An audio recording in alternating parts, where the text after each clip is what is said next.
Welcome to Kicks Super Silver. Very important 25 questions on current affairs 11th to 20th August 2021. चलो दोस्तों देखते हैं 25 questions. First question. Indra Swarnai case was a milestone in the issue of a reservation in government services. Which of the following judgment not given by Supreme Court in this case? ये case में supreme court ने कौन सा judgement नहीं दिया, ये question है. Not, ध्यान में रखो, नॉट, कंफ्यूजन हो जाता है, हम गिवन ही ध्यान रखते हैं. A, establish concept of a qualitative exclusion of a creamy layer. B, no reservation in promotion. C, emphasize the concept of social and economic backwardness among other backward classes. And D, ceiling of 50% reservation. Answer देख लेते दोस्तों. Answer is a C. कौन सा नहीं है? emphasize the concept of social and economic backwardness among the other backward classes. दोस्तों ध्यान में रखो, रिजर्वेशन का जो क्राइटेरिया है ना, वो कॉन्स्टिट्यूशनल क्राइटेरिया में इकोनॉमिक क्राइटेरिया नहीं है, सोशल एंड एजुकेशनल बैकवर्डनेस ये क्राइटेरिया है ना. ये कॉन्सेप्चुअल क्वेश्चन है, ध्यान में रखो. अब ये जो है क्वालिटेटिव एक्सक्लूजन क्रिमिलियर जो है ये बनाया है, यही एक इकोनॉमिक क्राइटेरिया है, बनाया है, लेकिन किस चीज के लिए? जो सोशली एक्सक्लूड हो रहे हैं उनके लिए है वो, ताकि सोशली एक्सक्लूड ना हो जाए, क्योंकि अदर बैकवर्ड क्लासेस में कुछ जो वर्ग है, कुछ तत्ता जो है वो काफी रिच है, इकोनॉमिकली स्ट्रांग है. क्यों है? क्योंकि हिस्टोरिकली वो सोशली भी स्ट्रांग था. इसी वजह से ये क्वालिटेटिव एक्सक्लूजन आया है only in the case of other backward classes. ये एससी और एसटी में लागू नहीं होता, because SCs and STs are historically socially backwardness and this reflected in the economic backwardness. इसलिए उसमें कुछ ये क्लॉज नहीं आता. चलो देख लेते हैं. 1992 का केस है. It's also called as a Mandal case. ये PIL डाला गया था. मंडल जो कमीशन के आधार पर जो रिजर्वेशन डिक्लेयर किया था VB सिंह के गवर्नमेंट ने, और उस वक्त ये केस डाला गया था. application of a mandal commission of 27% recommendation to the OBC है ना, और 22% जो था SC/ST को, ये तो पहले से था. ओके, ये साथ में ये जो जजमेंट है, ये जजमेंट ने general manager south railway versus Rangachari and Akhil Bharatiya Shoshit Karmachari Sangh railway versus union of India का जो वर्डिक्ट था उसको भी कैंसिल कर दिया. वहां पे वो वर्डिक्ट के हिसाब से प्रमोशन और अपॉइंटमेंट ये दोनों में रिजर्वेशन था, और ये केस जजमेंट ने कहा कि प्रमोशन में रिजर्वेशन नहीं हो सकता because it hamper the merit. Second question दोस्तों, which of the following is और are silent features of Ujjwala 2.0 schemes recently unveiled by the Prime Minister. पहला है deposit free LPG connection to migrant workers. दूसरा है only Aadhaar card is sufficient for a proof of residence. और तीसरा है free first refill and also gas stove. देख लेते हैं कौन सा क्वेश्चन जो है, देख लेते क्या है. चलो डी में यानी 1 and 3 यानी आधार कार्ड जो है इट ओनली सफिशिएंट, ये नहीं है ऐसा ये आंसर कहता है. यानी इसका मतलब है कुछ डॉक्यूमेंट प्रूफ मांग रहे थे क्या रेसिडेंशियल के लिए, वो देख लेते क्या खास बात है उज्ज्वला 2.0 स्कीम में. पहला तो हमने खास बात देख ली कि माइग्रेंट वर्कर्स से रिलेटेड है, और दूसरी खास बात है फर्स्ट रिफिलिंग और गैस स्टोव भी फ्री मिल रहा है. ये बहुत ही बढ़िया जो है पैकेज ये गवर्नमेंट ने वेलफेयर स्कीम में poor sections of the society जो है पर्टिकुलरली माइग्रेंट वर्कर्स उनके लिए बनाया है. उज्ज्वला 2 जो है launch on 10th August 2021 in Mahoba Bundelkhand UP. Online जो है वर्चुअल इसमें प्राइम मिनिस्टर जो है उन्होंने इनॉग्रेशन किया था. साइलेंट फीचर से free LPG connection based on the self declaration.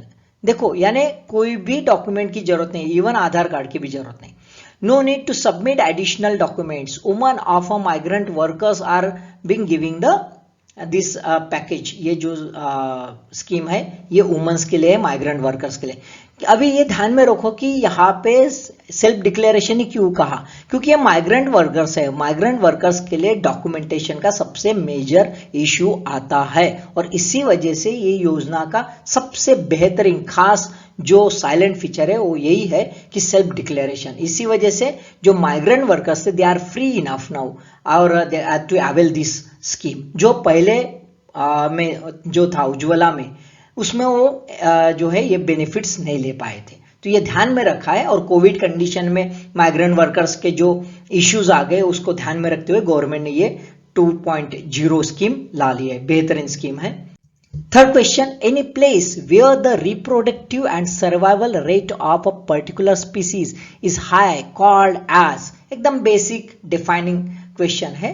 कोई भी ऐसा प्लेस जहां पे रिप्रोडक्टिव और सर्वाइवल रेट जो है एक पर्टिकुलर स्पीसीज का यदि ज्यादा रहता है, is high, is called as, क्या कहते हैं, है ना। सोर्स पॉपुलेशन है, मेटा पॉपुलेशन है, स्पीसीज स्कोर है और रिप्रोडक्टिव जोन है। Answer is A, source of population. देख लेते क्या है एग्जैक्टली क्या मैटर है। ये जो है study of wild life conservation trust जो है WCT, इन्होंने किया था। ये जो है ये जोन है, is called as a Sahyadri Konkan corridor. ये सह्याद्री कोकन कॉरिडोर जो है ये गोवा कर्नाटक यानी महाराष्ट्र गोवा कर्नाटक ये एरिया में, ये देखो ये एरिया में पूरा सह्याद्री कोकन कॉरिडोर आता है। ये कॉरिडोर किसको लिंक करता है, तो ये देखिए सह्याद्री, यहाँ पे ये जो है सह्याद्री वाइल्ड लाइफ सेंचुरी है यहाँ पे, और यहाँ पे ये जो है दांदेली आंसी यानी काली टाइगर रिजर्व जो है, ये काली टाइगर रिजर्व और इधर का सह्याद्री जो है टाइगर रिजर्व, इनको कनेक्ट करने वाला जो है ये कॉरिडोर है। इस पर स्टडी हो गई है, ठीक है। क्या कहा है कि this corridor is a human dominated narrower than 1 kilometre, बहुत छोटा है, बहुत नैरो स्ट्रिप है, negatively impacted on a tiger movement. Tiger movement का यहाँ पे इशू आ गया है। ये जो जोन है यहाँ पे बहुत सारी माइंस है, इंडस्ट्रीज कुछ है, और ह्यूमन हैबिटेट्स के भी काफी कंजक्शन हो चुका है, और इसी वजह से ये इशू बढ़ गया है। Fourth question, which of the following is the first national park where forest guards equipped with satellite phone. Satellite phone forest guard को दिया गया है। ये इंडिया का पहला नेशनल पार्क है। कौन सा है, देखो Bandhavgarh, Anamudi Shola national park, Dudhwa national park, Kaziranga national park. देख लेते हैं answer. Answer is D, Kaziranga national park. चलो क्या है ये देख लेते हैं, क्या क्यों ये है। तो ये जो देखो ये काजीरंगा नेशनल पार्क है, देखो देखो दोस्तों, है ना, आसाम में है, ब्रह्मपुत्रा के बैंक पर है। इधर में जो है लौकोवा वाइल्ड लाइफ सेंचुरी भी है उसके बाद में, ध्यान में रखो। हाँ, थोड़ा सा ये पूछ सकते हैं, मतलब काजीरंगा का भी इश्यू है तो मैप में वाइल्ड लाइफ सेंचुरीज जो है नॉर्थ ईस्ट की वो पूछ सकते हैं, तो ध्यान में रखो। या काजीरंगा है, यहाँ लौकोवा है, यहाँ पे औरांग, देखो औरांग नेशनल पार्क है, ये यहाँ पे औरांग नेशनल पार्क है। ये मानस वाइल्ड लाइफ सेंचुरी देखो यहाँ पे है ना। थोड़ा सा ये ध्यान में रखो। हाँ, इधर में जो है दिब्रा सिखवट जो है नेशनल पार्क है, ये थोड़ा सा ध्यान में रखना कौन से स्टेट में क्या है, नॉर्थ ईस्ट में पूछ सकते question. To push the anti poaching measures, public in India not allowed to use satellite phone. In general public को सैटेलाइट फोन यूज नहीं किया जा सकता, क्योंकि टेररिस्ट एक्टिविटी में इसका मिसयूज हो सकता है। दस for the sake of strategic reasons, है ना। कॉमन मैन ये जो है सैटेलाइट फोन यूज नहीं करती। हम मोबाइल फोन जो है टावर से लेते हैं, टावर से आता है। हम जहां टावर नहीं आता हम बोलते यार नेटवर्क में नहीं है ना। लेकिन सेट फोन की खास बात है, उनका कोई इशू ही नहीं है, क्योंकि वो डायरेक्ट सैटेलाइट से कनेक्टेड होते हैं, और इसी वजह से डायरेक्ट कनेक्शन रहता है, कभी out of range out of coverage ये इशू नहीं रहता। और ये इसीलिए कि यहाँ पे वॉचिंग का बहुत ज्यादा इशू है, तो जो गार्ड्स है वो प्रॉपरली कोऑर्डिनेट कर सके, एक में से कम्युनिकेट कर सके, इसलिए दिया गया। है ना। एडवांटेज देखो, it's use is not limited to the areas covered by the cell towers. Cell towers का जो इश्यू है वो सॉल्व हो गया यहाँ पे। Can be use in most on all geographic location on the earth surface. ये सेट फोन के खास बात है, हम कहीं से भी सेट फोन लगा सकते हैं, यानी समंदर के बीच में भी हम है तो सेट फोन से हम कनेक्ट हो सकते हैं। ठीक है, तो ये इसका यूटिलिटी जो है एंटी पोचिंग के लिए हो सकता है। काजीरंगा नेशनल पार्क जो है आसाम में है। 2/3 जो है वन ऑन राइनो पॉपुलेशन है, यहाँ पे सबसे ज्यादा राइनो पॉपुलेशन है। वर्ल्ड हेरिटेज साइट है। Highest density of tigers among the protected areas in the world and was declared tiger reserve in 2006।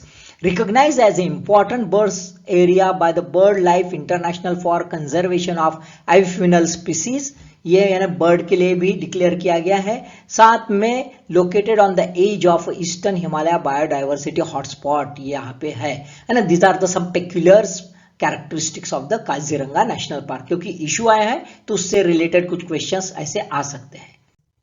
5th question, creation of a new sources of revenue by unlocking the value of hitherto unutilized or underutilized public asset is called as venture investment, asset monetization, recapitalization, sovereign wealth creation. So answer is a B, asset monetization। दोस्तों ये एक बेहतरीन जो है जरिया government ने ढूंढ के निकाला है। ना प्राइवेटाइजेशन ना स्ट्रैटेजिक सेल, पब्लिक सेक्टर जो है वो पब्लिक सेक्टर से बना रहेगा, पब्लिक एसेट जो है पब्लिक एसेट बना रहेगा। बस किराए पर दे दो और कुछ साल के बाद वापस ले लो अपना एसेट अपने पास, और साथ में जो किराया देने की वजह से जो किराया मिला वो अलग सी बात। सो अंडर यूटिलाइज जो है पब्लिक एसेट उसको अनलॉक कर रहा है। पर्टिकुलरली आप देखे जाए तो जो इंफ्रास्ट्रक्चर जो होते हैं, इंफ्रास्ट्रक्चर डेवलपमेंट में ये इश्यूज है कि स्टेट इंफ्रास्ट्रक्चर तो बना लेता है, लेकिन मेजर इशू यह है कि उसका मेंटेनेंस, उसका रनिंग है ना, ये इश्यूज है। पर्टिकुलरली आप देखो स्टेट के इसमें यदि देखेंगे तो जो ट्रांसमिशन है इलेक्ट्रिसिटी का इशू है उसमें काफी कुछ स्टेट जो है फेस कर रहे प्रॉब्लम्स, ताकि अच्छी अर्निंग नहीं हो रही है। ये यदि प्राइवेट सेक्टर को दे दिया जाए तो प्राइवेट सेक्टर का अपना एक इफिशिएंट मॉडल्स होते हैं मैनेजमेंट के, और उसके तहत वो इफिशिएंटली जो है एक्सप्लोर कर लेते हैं ये सब एसेट का। लेकिन पब्लिक जो है यानी स्टेट के पास काफी बड़ा एसेट है, ये एसेट यदि किराए पर दे दो भाई कुछ दिन के लिए तो अपने आप किराया भी निकल जाता है और अपना एसेट अपने पास हो जाता है। सो देखते हैं न्यूज क्यों आया है। Gas authority of India limited GAIL जो है will come up with an offering through the investment जो है इंफ्रास्ट्रक्चर इन्वेस्टमेंट ट्रस्ट स्ट्रक्चर। ये दोस्तों ये सेबी जो है, सेबी में ये स्ट्रक्चर जो है ये रजिस्टर्ड है एज अ रेगुलेटर, और इसके थ्रू जो है एसेट मोनेटाइजेशन वर्क कर सकता है ना। ये सिर्फ पोटेंशियल जो है पब्लिक सेक्टर का एसेट जो है जो अंडर वैल्यूड है, जो इनएफिशिएंटली रन हो रहा है, उसको बस प्राइवेट सेक्टर को थोड़ा कुछ देर के लिए हैंड ओवर करके उसकी इफिशिएंसी बढ़ाया जाए। ऑब्जेक्टिव देख लेते हैं। Objectives of the asset management, 3 objectives are there to unlock the value of investment made in a public asset which have not yielded appropriate और पोटेंशियल रिटर्न सो फार, यानी अभी तक जिसका पोटेंशियल एक्सप्लोर नहीं किया है, यानी अंडर जो है इफिशिएंसी में रहा है, उसकी इफिशिएंसी अनरावल करना है। To create hitherto unexplored sources of income for company and its share holders, यानी कंपनी के नए जरिए जो है कमाने के ढूंढ लेना है। To contribute more accurate estimation of public assets which would help in a better financial management of a government और public source resources over the time, यानी प्रॉपर असेसमेंट भी इसका हो सकता है। एक बार बोल दिया जाए कि भाई किराए पर कौन लेगा तो पता चलता है कि इसकी वैल्यू क्या हो सकती है। These are the some peculiar very important objectives of the asset monetization। ये एक बेहतरीन पॉपुलर जो है पॉपुलर जरिया हो गया है। बहुत सारी पर्टिकुलरली ग्रीनफील्ड का जो इश्यूज है उसमें पब्लिक प्राइवेट पार्टिसिपेशन में इश्यूज आ गए थे, तो अभी ये जो नया फंडा ला लिया है जो ब्राउनफील्ड जो है, एक्चुअली ब्राउनफील्ड एरिया जो है, रोड वगैरह जो है, एयरपोर्ट है, रेलवेज है, इसमें ये नया नया फंडा आ गया है जिसमें हम कुछ देर के लिए किराए से दे देंगे और काफी कुछ जो है उससे अर्निंग हो जाएगा। 6th question, national highway 5U 1 run west to east covered 4 states, 3 west terminal is a Firozpur. देख लेते हैं आंसर क्या है। Answer is a C 1 and 3 run west to east and west terminal is a Firozpur not cover the 4 state. अब देखते हैं कितने states cover करते हैं। तो अब नेशनल हाईवे क्यों न्यूज में आया पहले देख लेते हैं।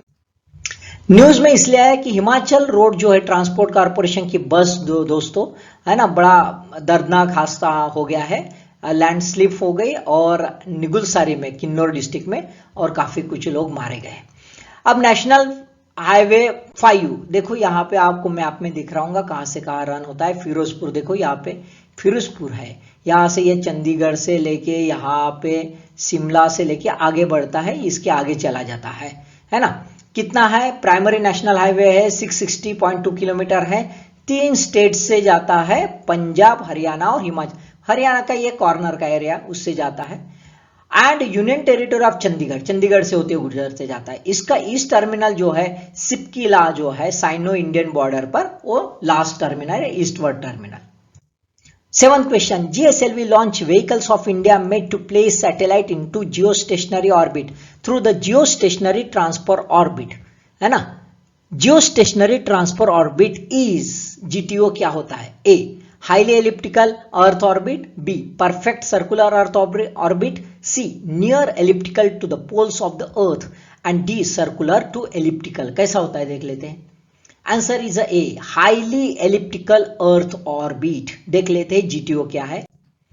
सी द जीटीओ है ना, जीटीओ ये यहाँ पे आपको देखो ये दिख रहा होगा। सी दिस इज है ना हाईली एलिप्टिकल, और ये जीटीओ जो है ये ट्रांसफर हो रहा है, जा रहा है। टाइप ऑफ जियोसेंट्रिक ऑर्बिट है, इंटरमीडिएट ऑर्बिट है, यानी जियो स्टेशनरी ऑर्बिट तक पहुंचने के लिए ऑर्बिट बना है। देखो ये पूरा का पूरा बिल्डअप हो रहा है, देखो राउंड राउंड राउंड राउंड, ध्यान में रखो।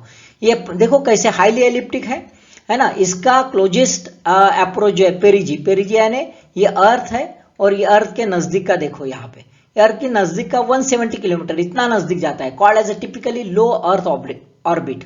और दूर का है ये देखो दूर का यहाँ पे जाता है, आप देख सकते हो। फिर से एपोजी कहते हैं। It is around 35,975 kilometre which is as high as geostationary, यानी जो है लो अर्थ ऑर्बिट और जियोस्टेशनरी ऑर्बिट, ये कनेक्टिविटी जो करते हैं that is the geostationary transfer orbit. ये क्यों है ये ऐसा करते हैं? It conserve the energy, low thrust लगता है और इसी वजह से एनर्जी कम लग के वो जियोस्टेशनरी ऑर्बिट में आराम से पहुंच सकता है सैटेलाइट। न्यूज में क्यों आया था? तो इंडियाज अटेम्प्ट है ना to place geo imaging satellite GISAT-1 जो है ये GSLV F10 EOS-3 मिशन से छोड़ा गया था, ये फेल हो गया, मिशन इज फेल्ड, है ना। क्यों फेल हो गया? To performance, because of performance anomaly during cryogenic upper stage, यानी 2 पहले के स्टेज जो थे ये बराबर काम कर लिए, और जैसा ही अपर स्टेज आया, यानी 3 स्टेज है, ये अपर स्टेज आया तो बस उसमें गड़बड़ी हो गई और ये फेल हो गया। ये जो है EOS-03 क्या है देख लेते। First state of art agile earth observation satellite है, नियर रियल टाइम इमेजिंग देने वाला है, and it will be used expected, है ना, कि ये quick monitoring of natural disaster, episodic events, any short term events. और मिशन 10 इयर्स का था, लेकिन ये जो है बीच में ही खत्म हो गया। 8th question, the Ministry of Environment recently declared that from December 2021, India will move to a system that will count tigers and elephants as a part of a common survey to save cost, है ना। Cost बचाने के लिए जो है tiger और elephant इनका एक साथ ही सर्वे करेंगे। What is the reason for such cost effective common survey? ये पॉसिबल कैसे है, मतलब देख लेते हैं behind it. A, both species are endangered animal on the IUCN Red List. Both species have a similar counting methods. C, both species have a same migratory habits. And D, both species have a 90% of a common habitat area. क्यों है भाई देख लेते हैं। Answer is a D, दोनों का habitat area more than around 90% जो है ये कॉमन हैबिटेट एरिया है ना। इनकी मेथड जो है दोस्तों, मेथड ये अलग अलग है, डायरेक्ट और इनडायरेक्ट ऐसे अलग अलग मेथड्स है। है ना। और दोनों की माइग्रेटरी हैबिट सेम नहीं है, अपनी अपनी टेरिटोरी होती है, उनको अपना अपना जो है एलिमेंट्स लगता है। ओके ठीक है। वो स्पीसीज एंडेंजर्ड एनिमल है IUCN के रेड लिस्ट में, इसी वजह से ये जो है साथ में कर रहे, ऐसा कुछ लेना देना नहीं, दो it is be okay. News में आया था, ministry of environment declared on the world elephant day, 12 अगस्त को वर्ल्ड एलिफेंट डे है दोस्तों, और उस वक्त मिनिस्ट्री ऑफ एनवायरमेंट ने डिक्लेयर कर दिया more than 60% of the world elephant जो है वो इंडिया में है। Wildlife institute of India Dehradun में जो है, इन्होंने एक स्टैंडर्डाइज प्रोटोकॉल तैयार कर दिया था 2006 में टाइगर्स का एनुमरेशन करने के लिए। देखो सर्वे कैसे होते थे ये ध्यान में रखो, टाइगर का सर्वे कैसे होता था और एलिफेंट का, और अभी कॉमन सर्वे हो जाएगा, है ना। 4 साल में एक बार होता था टाइगर का सर्वे, और एलिफेंट का 5 years, once in a 5 years. Last जो था मतलब रिसेंट जो है 2018-19 में हुआ था टाइगर का, और ये एलिफेंट का 2017 में हो गया था।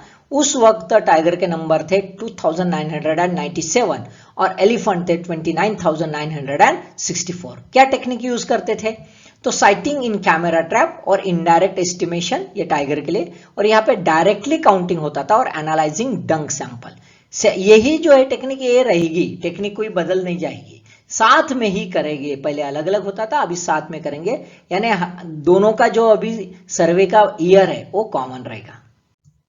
9th question, trading in public company stock by someone who has non-public material information about that stock for any reason is called as private trading, circular trading, insider trading और round tripping। क्या है देखते हैं, answer is a C, insider trading. क्या होता है देख लेते थोड़ा सा ब्रीफली, और क्यों न्यूज में आए। मटेरियल नॉन पब्लिक इंफॉर्मेशन यानी ऐसी इंफॉर्मेशन जो सफिशिएंटली इंपैक्ट कर सकते हैं इन्वेस्टर के डिसीजन को, शेयर जो है बाय और सेल करने के लिए, और यदि and has not being made available to the public, public को अवेलेबल नहीं है, लेकिन वो इंफॉर्मेशन इतनी इंपॉर्टेंट है कि वो इंफॉर्मेशन यदि शेयर हो गई धीरे से तो उसका काफी बुरा असर हो सकता है, किसी गिने चुने लोगों को फायदा हो सकता है। That is a material non public information. अब न्यूज में इसलिए आया कि सेबी ने 15 एंटिटी जो है जी एंटरटेनमेंट एंटरप्राइजेस, इनको इनसाइडर ट्रेडिंग के लिए बार कर दिया गया। सेबी का सर्विलेंट अलर्ट सिस्टम जो है उसने सस्पिशियस ट्रेडिंग पैटर्न देखा, एक ट्रेडिंग पैटर्न देखा JEEL का, झील का। ये जो है क्वार्टर 2000 फाइनेंशियल ईयर 2020 जो है उसमें ये पता चला कि कुछ तो भी लोग जो है ये क्या कर रहे हैं कि शेयर ले रहे बस अपने अपने इसमें ही, और बहुत देर तक होल्ड करके रख रहे, और बाद में सडनली जो है ना रिजल्ट जैसे अनाउंस कर दिए तुरंत रिलीज कर दिए और जबरदस्त प्रॉफिट ले लिए थे। तो तब ध्यान में आया कि इन्होंने इतना देर क्यों रोक के रखा था, जबकि इन जनरल हैबिट में ये करते नहीं थे, और ये पकड़े गए। 10th question, which of the following is the characteristics of the Mediterranean type of a climate.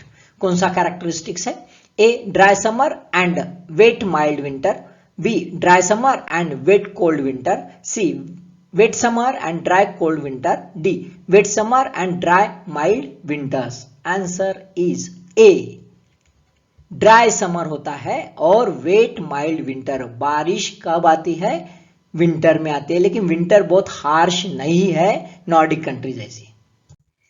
News में क्यों आया कि मेडिटेरियन जो कंट्रीज है from Turkey to Tunisia under the fire due to the heat waves, पूरे forest fire हो रहे हैं and every country is suffering from and fighting with the forest fire. Greece जो है या अल्जीरिया है या इटली है, काफी बड़ा ज्यादा टेम्परेचर हो गया मोर देन 40%, और इसी वजह से फॉरेस्ट फायर हो रहा है। ये देखो ये एरियाज है, अल्जीरिया है, ट्यूनीशिया है ना, इधर मतलब अफ्रीका के इसमें भी लीबिया है, इजिप्ट का कुछ पार्ट है, इराक का कुछ पार्ट है, यहाँ पे यूक्रेन का एरिया देखो काफी कुछ है, रोमानिया है, बल्गेरिया है ना, मतलब ऐसा कोई भी मेडिटेरियन सी नहीं छूटा। स्पेन देखो, फ्रांस देखो, इटली देखो, ये वाला एरिया, यानी कोई ऐसा, ग्रीस देखो, कोई भी ऐसा छूटा नहीं, तुर्की, नन ऑफ द है ना, ये मेडिटेरियन एरिया जो है वो छूटा नहीं है, that is a major issue in this year. 11th question, consider the following statement. Assertion A, currently the plastic waste management rules in India prohibit in manufacture, import, stocking, distribution, sale and use of carry bags and plastic sheets less than 50 microns in thickness in the country. Reason are plastic is derived only from non-renewable products like petroleum, hence are not biodegradable and are carcinogenic. Code के हिसाब से क्या है देख लेते हैं। So answer is a C, A is a true but R is a false, यानी कहता है कि प्लास्टिक ये नॉन रिन्यूएबल प्रोडक्ट से ही नहीं बनती और बायोडिग्रेडेबल नहीं होती, ऐसा नहीं है, ऐसा कुछ कहना है। देख लेते हैं क्या है। तो plastic can be derived from both renewables, fossil fuel based chemical like natural gas and petroleum, and also derived from the renewable products like corn and cotton. तो दो प्रकार के बनते हैं, लेकिन जो नॉन रिन्यूएबल है इसकी जो है प्रोडक्शन तादाद ज्यादा है। देखो मेजर इश्यूज क्या है। Plastic waste management amendment rule जो है 2021 notified in 13th August 2021 prohibit the specific single-use plastic items which have a low utility and high littering. यानी एक बार यूज कर लेते और फेंक देते, चाय का कप हम एक बार पी लेते फेंक देते, बॉटल एक बार पी लेते पानी फेंक देते, तो सिंगल यूज है, इसको प्रोहिबिट कर रहे। आप देख सकते हो पीछे में कितना कचरा जमा हो गया है। Accordingly, from July 2022, range of plastic products of a single use including plastic or PVC banner less than 100 microns, पहले 50 माइक्रॉन्स था, अभी 100 माइक्रॉन्स से नीचे जो रहेगा वो फेज आउट करने का प्लान किया है। लेकिन प्लास्टिक पैकेजिंग वेस्ट जो है वो अभी तक इसके कवरेज में नहीं लिया है।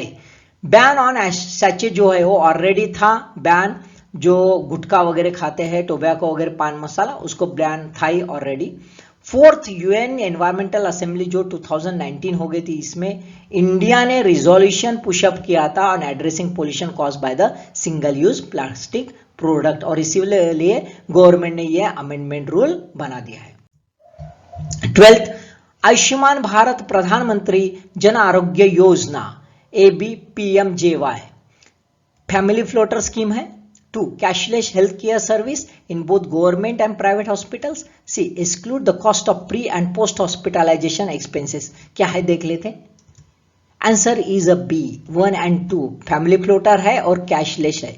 ये प्री और पोस्ट हॉस्पिटलाइजेशन एक्सपेंसेस को एक्सक्लूड नहीं करता, यानी ये भी इसमें इंक्लूड ही है। देख लेते एग्जैक्ट क्या है। लॉन्च किया था 2018 सितंबर में। Ayushman Bharat national health protection scheme भी कहा जाता है, सेंट्रल स्पॉन्सर्ड है, नेशनल हेल्थ अथॉरिटी इसकी नोडल एजेंसी है, cover up to the 5 lakh per BPL family, यानी फैमिली फ्लोटर है ना। Use socio economic and caste census of 2011 to identify the beneficiaries, no restriction in family size, age and gender, कोई restriction नहीं है, 3 बच्चे 4 बच्चे कोई लेना देना नहीं। पान इंडिया ट्रीटमेंट फैसिलिटी है, कहीं पे भी जाओ इंडिया में कहीं पे भी आप ट्रीटमेंट कर सकते हो। Cover 3 days pre hospitalization and 15 days post hospitalization, वो भी कवर है। अभी क्यों न्यूज में आया, तो खास बात है कि now available free testing and treatment of कोविड-19 का भी ये जो है ये दायरे में अभी सेंटर ने ले लिया। और साथ में खास बात ये किया है कि हर एक स्टेट के अपने हिसाब से कोविड जो है पैंडेमिक को कवरेज करने के लिए, उसको कोप अप करने के लिए अपनी मोडालिटीज बनाई है। तो इसी वजह से सेंट्रल ने ये फ्लेक्सिबिलिटी भी रख ली कि स्टेट के स्कीम के हिसाब से ये काम करेंगे, लोकल रिक्वायरमेंट के हिसाब से। 13 question, government of India launch scrap policy for unfit vehicles on 13th August 2021. This policy aims to reduce, क्या रिड्यूस करती है? Pollution, road accident, scraps. देख लेते हैं आंसर क्या है। आंसर इज अ डी, तीनों कम कर लेती, पोल्यूशन कम करेगी, एक्सीडेंट कम करेगी, स्क्रैप्स भी कम करेगी। कैसे देख लेते हैं। खास में और अदर पोटेंशियल भी दिया है। Save cost, repair, maintenance, fuel of old vehicle. Old vehicle आपको भी मालूम है, बड़ा मतलब अच्छा डायलॉग है कि नई बीबी और पुरानी गाड़ी, है ना, काफी खर्चीली होती है, तो ये पुरानी गाड़ी हो गई भाई, ये खर्चीली है, तो इसको थोड़ा सा निपटा डालो। Development of India as a auto scrapping hub, है ना, ये इंडिया में जो है यदि पूरा आशिया कवर कर सकता है, और प्लान बनाया है अभी गवर्नमेंट ने, यहाँ पे एक स्क्रैपिंग हब बनाया जाए, क्योंकि काफी अच्छा ये जो है इन्वेस्टमेंट का एरिया है, ज्यादा से ज्यादा इन्वेस्टमेंट हम ला सकते हैं।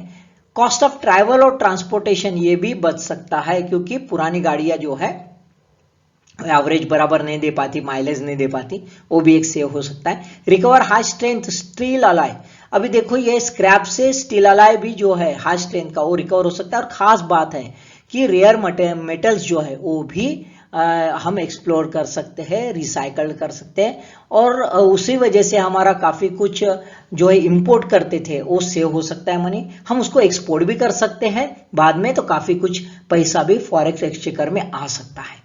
गवर्नमेंट इसके लिए इंसेंटिवाइज किया है, no registration fee on purchasing of a new vehicle for owner of a scrap vehicle, यानी स्क्रैप व्हीकल जिस बंदे ने दे दिया है और नया गाड़ी लेना चाहते, पुराना बेचो नया लो, तो उसमें कोई रजिस्ट्रेशन फी नहीं, और साथ में जो है रोड टैक्स में भी कुछ अलाउंसेस देंगे गवर्नमेंट। तो ऑब्वियसली गवर्नमेंट इंसेंटिव्स देना चाहता है ताकि जो लोग है अपनी पुरानी गाड़ियां बेच के नई गाड़ियां ले सके, और नई गाड़ियां जो है वो इफिशिएंट रहेंगी, पोल्यूशन फ्री रहेगी, क्योंकि नए टेक्नोलॉजी से बन रही है, अच्छा माइलेज दे पाएगी, एवरेज अच्छा दे पाएगी, मेंटेनेंस कॉस्ट कम रहेगा, है ना, और जो थ्रेट है रोड एक्सीडेंट के वो भी उससे कम हो जाएंगे। गवर्नमेंट अभी ये जो है स्क्रैप जो है बनाने के लिए दो एलिमेंट उन्होंने ढूंढा है, उसमें एक अलंग जो है, अलंग को डिक्लेयर कर दिया, अलंग में ऑलरेडी जो है शिपिंग का स्क्रैप है, तो शिपिंग के साथ व्हीकल का भी स्क्रैप इंटीग्रेटेड स्क्रैपिंग हब बनाने का अभी गवर्नमेंट ने प्लान बना दिया है। इंडस्ट्रियल क्लस्टर फॉर स्क्रैप इन कांडला, कांडला में भी ये बनाने का प्लान किया है, साउथ ईस्ट एशिया इसके लिए ये जो है इसके थ्रू कवर करेंगे। गवर्नमेंट जो है उन्होंने 6 मेमोरेंडम ऑफ अंडरस्टैंडिंग साइन कर लिए हैं, जहां पे गुजरात में जो है ये बनाने के लिए रजिस्टर्ड व्हीकल स्क्रैपिंग फैसिलिटी, और एक जो है वो आसाम में बनाने के लिए एमओयू साइन कर लिया है। 14 question, consider the following statement with regard to the cultural and linguistic diversity amongst the tribes of the Arunachal Pradesh, है ना, नीचे के स्टेटमेंट देखो भाई। First, Idu tribe is culturally and linguistically different from Kaman and Taraon tribes. Second, Kaman and Taraon are culturally similar but linguistically different tribes, है ना, दो statement है, कौन सा स्टेटमेंट बराबर है देख लेते हैं। C both statements are correct, यानी इडू ट्राइब जो है ये कल्चरली और लिंग्विस्टिकली अलग है कमान और तराव से, और कमान और तराव जो है कल्चरली सिमिलर है लेकिन लिंग्विस्टिकली डिफरेंट ट्राइब्स है ना। देख लेते हैं एग्जैक्ट क्या है, थोड़ा सा देखो, रिविजनिंग है। अरुणाचल प्रदेश एससी लिस्ट जो है ये कोशिश कर रहे हैं।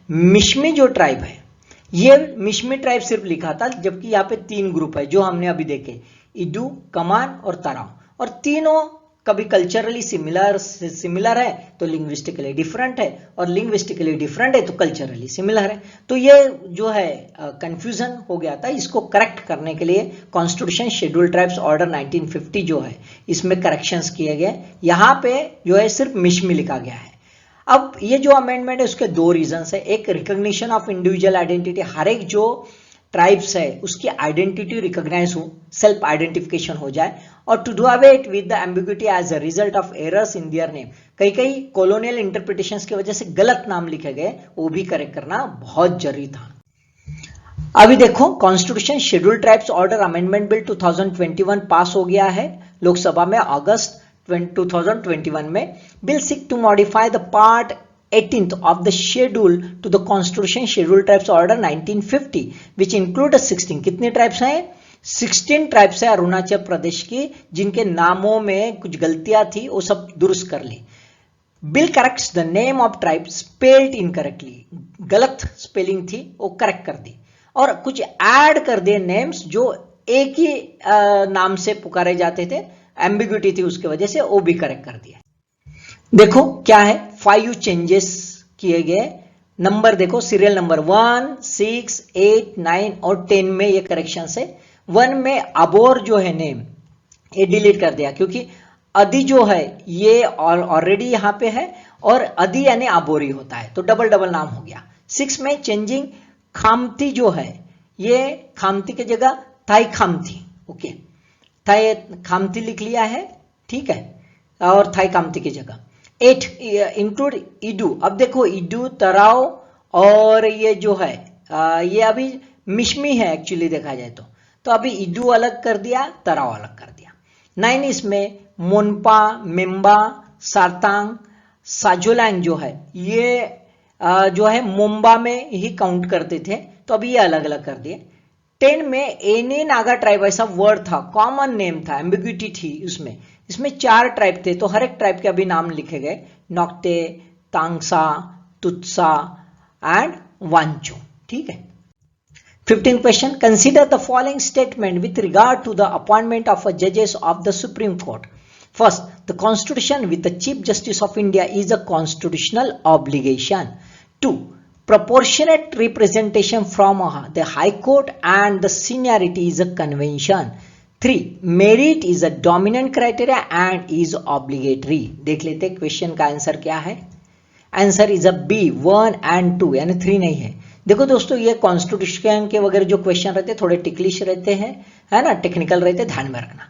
तो पहले इसमें क्या कहते हैं, कंसल्टेशन जो है भाई with the chief justice of India is a constitutional obligation, यानी कंपलसरी है।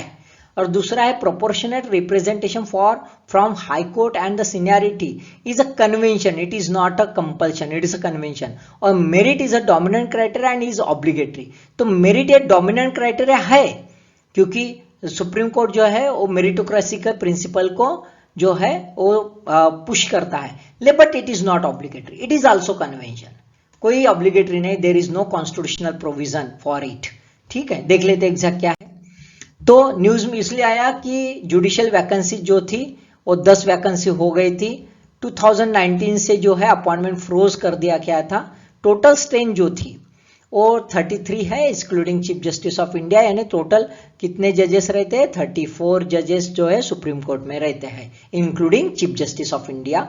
अब ये जो है कॉलेजियम होता है, chief justice of India must have a consultation of plurality of a जजेस। एक कॉलेजियम होता है ऑफ सीनियर जजेस होते हैं, उसका consultation chief justice of India को लेना पड़ता है।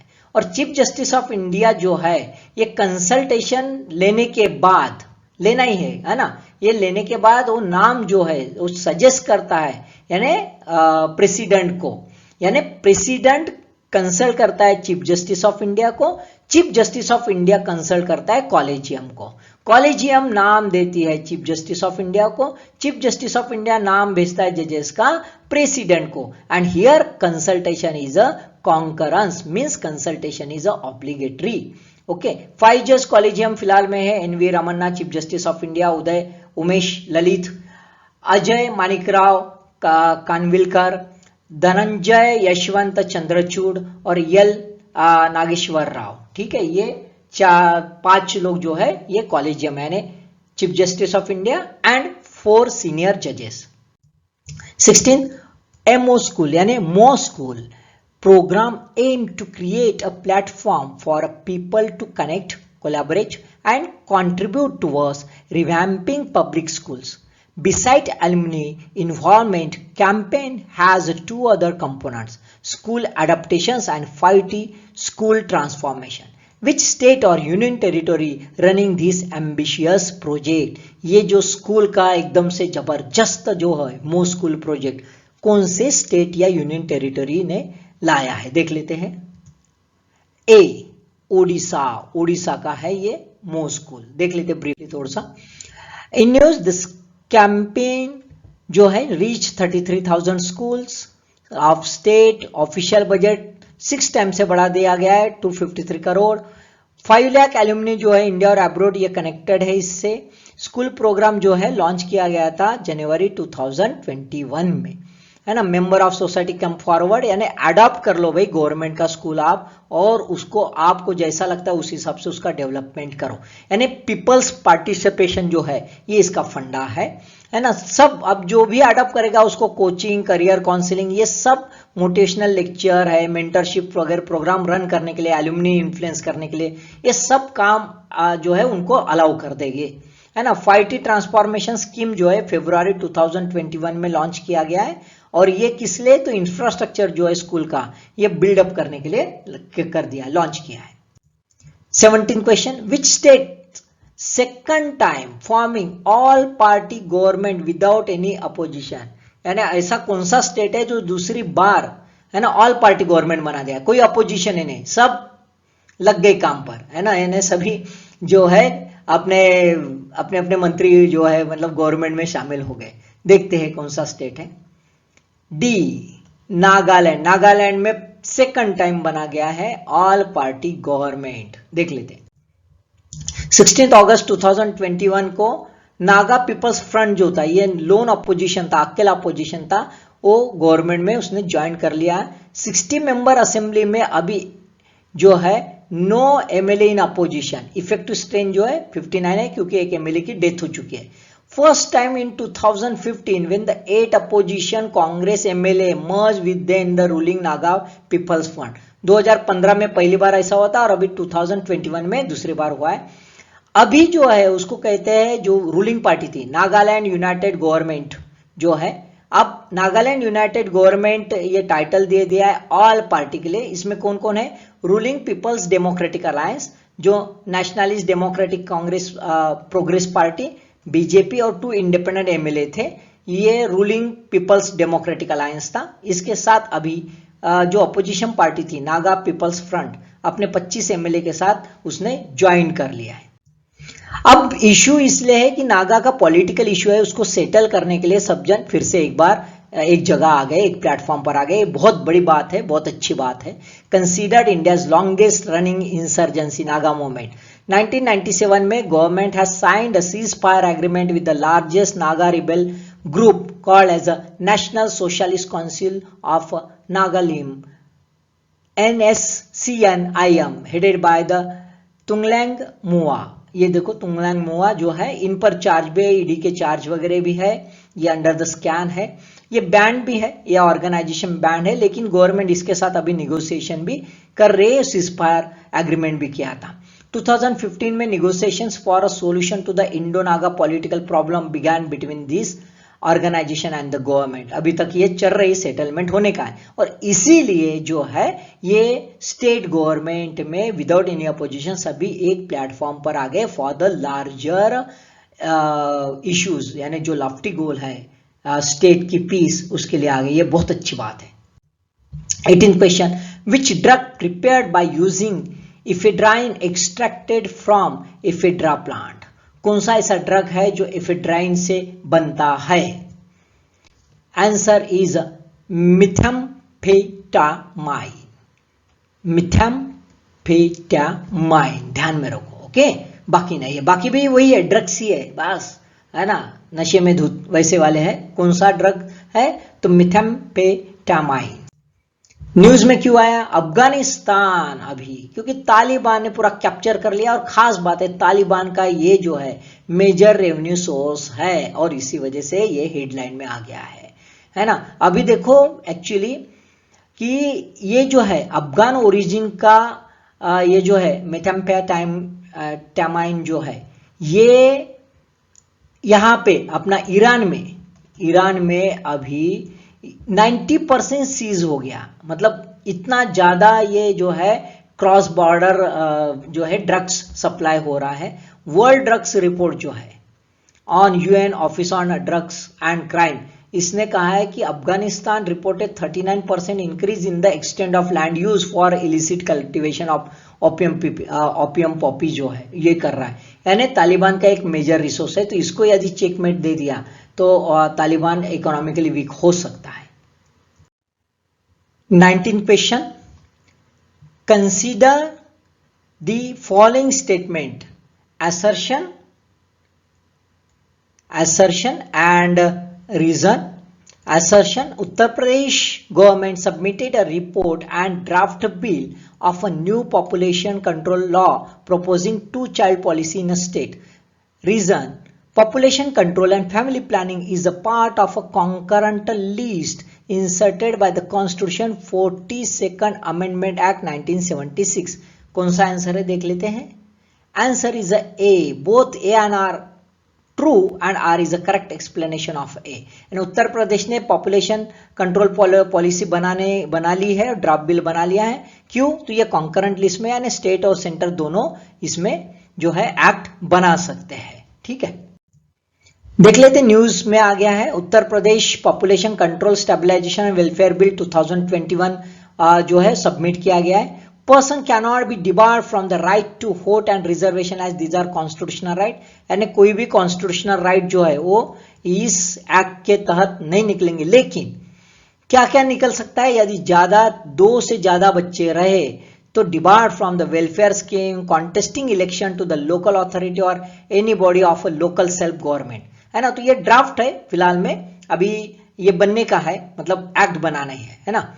ये एक्चुअली ये सब्जेक्ट जो है, ये सब्जेक्ट लिस्ट जो है कॉन्करेंट लिस्ट, इसमें आता है जहां पे कॉन्करेंट लिस्ट में टोटल 52 एटम्स है लेकिन नंबरिंग सिर्फ 47 है। इसमें एटम 20 जो है वो इकोनॉमिक एंड सोशल प्लानिंग था, ये ओरिजिनल था।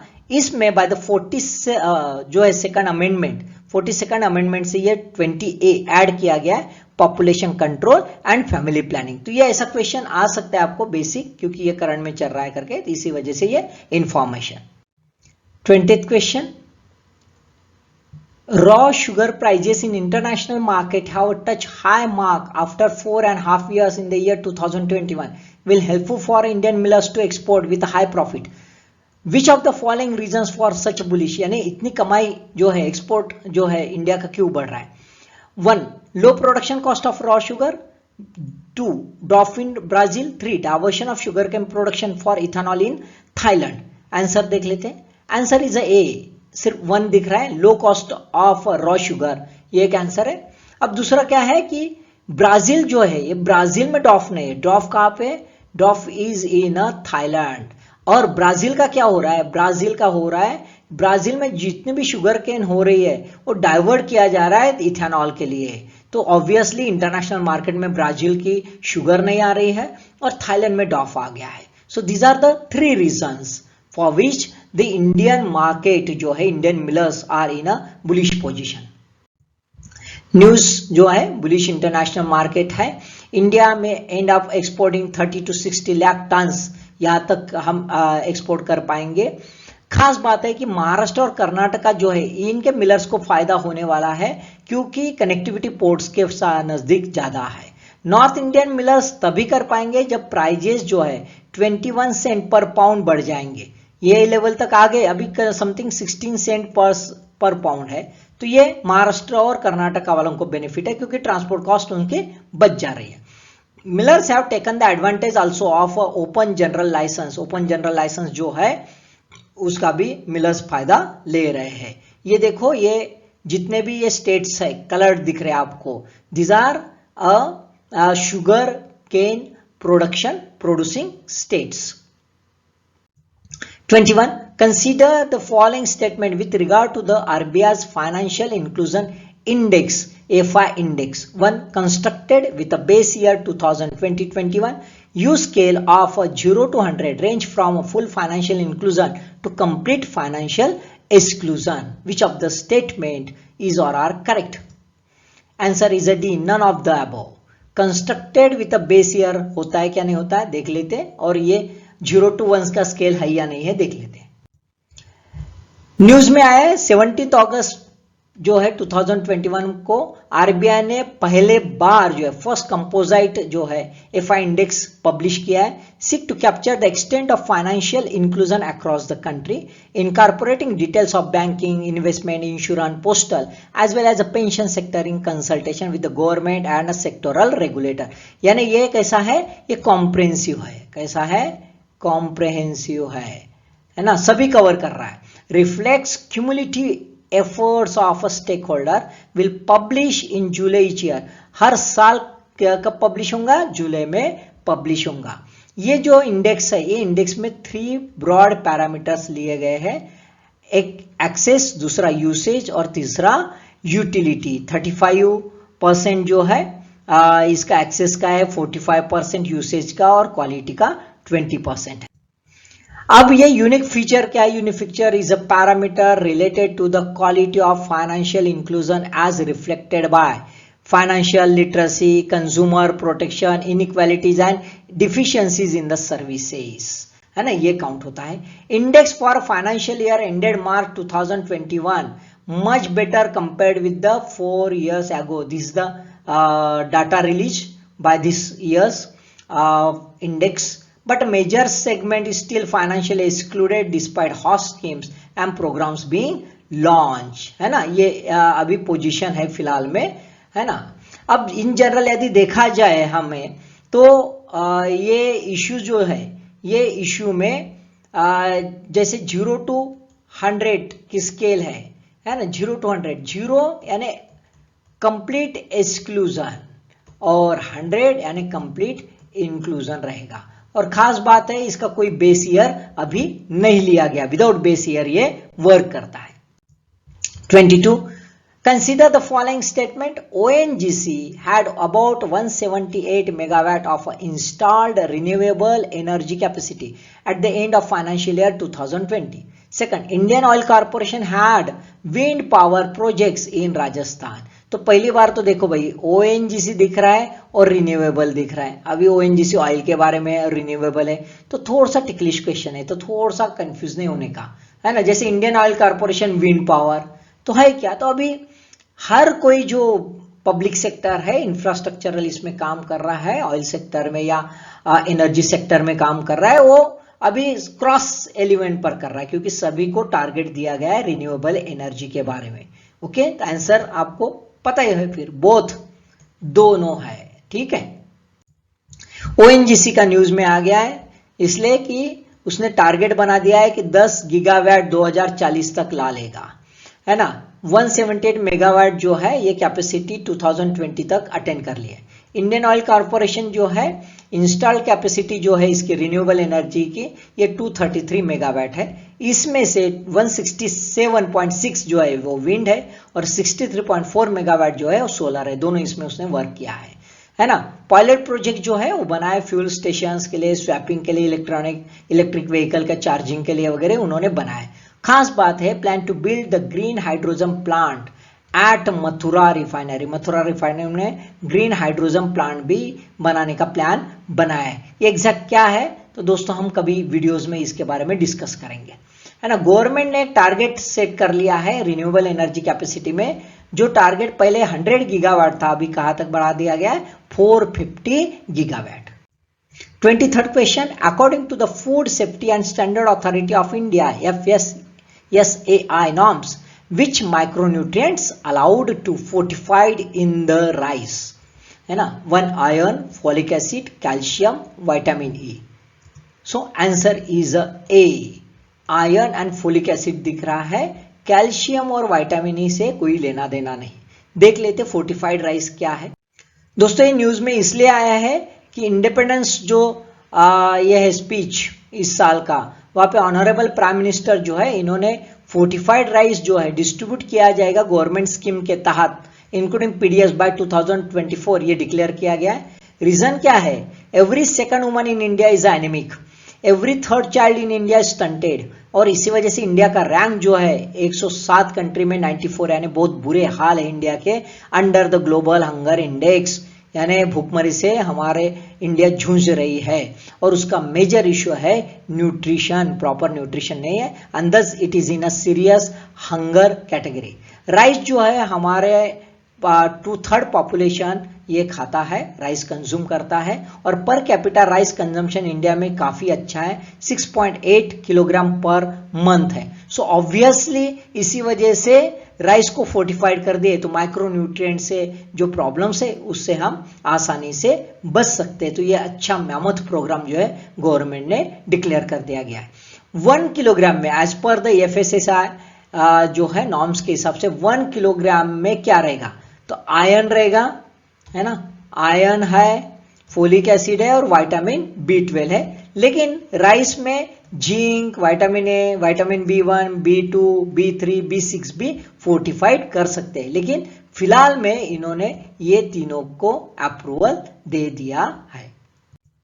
24th question is a Kigali Amendment to the Montreal Protocol deals with a reduction of carbon dioxide by 50% of the level of 2005 by 2025.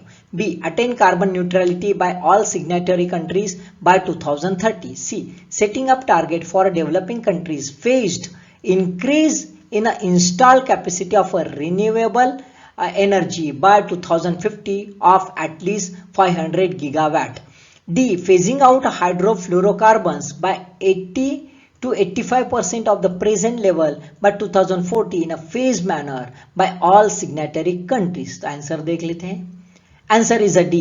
Phasing out of hydrofluorocarbons HFCs by 80 to 85% of the present level by 2040 in a phased manner by all signatory. ध्यान में रखो, सभी को compulsory किया गया, कोई first world third world नहीं है।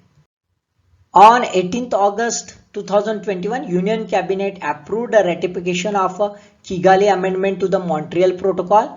HFCs जो है ये रेफ्रिजरेटर में यूज किए जाते हैं, ये 3 फॉर्म में है, ध्यान में रखो।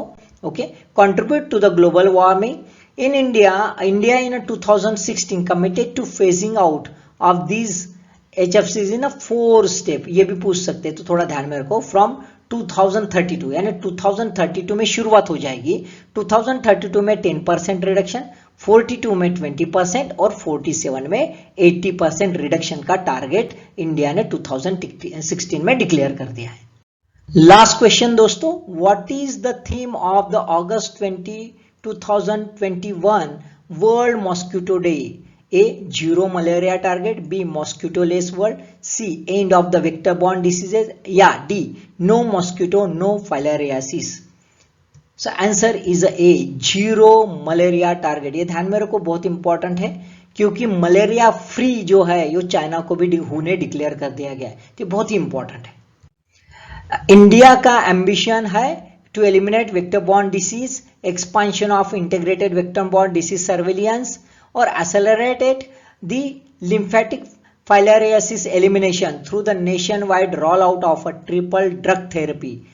IDA जो है वो जो है इवेमेक्टिन, डाइथिल कार्बामेजाइन और अल्बेंडाजोल जो है, ये ध्यान में रखो। IDA, I for ivermectin, D for diethyl कार्बामेजाइन और A फॉर अल्बेंडाजोल, है ना। तो इसलिए ये कभी पूछ सकते हैं, इसी वजह से इसको ध्यान में रखो। होप सो दोस्तों आपको ये 25 क्वेश्चंस काफी अच्छे लगे होंगे और साथ में इंफॉर्मेशन आपको नए क्वेश्चन बनाने को हेल्प करेगा।